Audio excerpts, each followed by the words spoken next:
वैसे पिछले रविवार को भी यही कविता पढ़ी थी, लेकिन यहाँ पर काफ़ी लोग अलग हैं।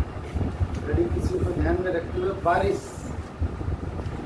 बारिश में ऐसा भी होता है, खेत खलिहान गैल गली आंगन ही नहीं भीगता, भीग जाता है मन, भीग जाती है यादें।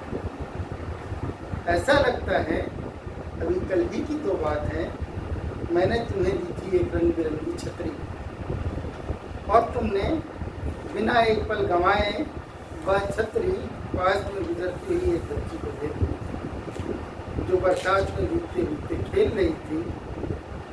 मैं अवाक था और तुम ठीक राह हंस रही थी।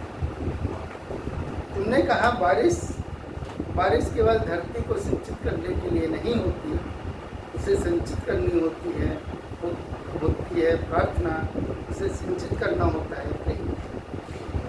तब से जब बारिश होती है मैं खोजने लगता हूँ तुम्हारी वह हंसी, जो बादलों की गड़गड़ाहट से भी अधिक थी। अब मैं समझ पाया हूँ, सबसे बड़ी छतरी सिर पर तनी हुई नहीं होती, हृदय में खुली हुई होती। तो अपने हिस्से की धूप, अपने हिस्से की छाँव, अपने हिस्से की बारिश भी किसी और के नाम करो। और छोटी छोटी दो रचनाएं।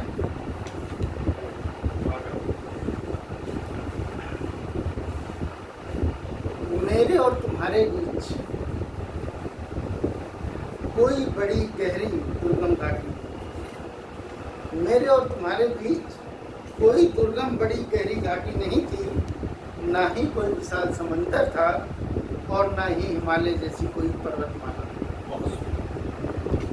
और ना ही हिमालय जैसी कोई विराट पर्वतमाला थी तो बस एक छोटी सी नदी, वह भी गहरी नहीं थी, छिछली थी, और उस पर उसकी सतह पे बर्फ की एक मोटी परत जमी थी। नदी के इस पार मैं और उस पार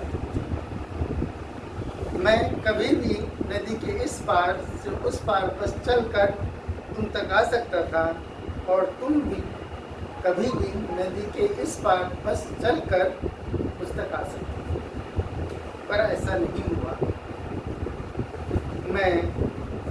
मैं उम्र भर पाल बांधने में लगा रहा, और तुम्हें प्रतीक्षा थी बर्फ के लिए।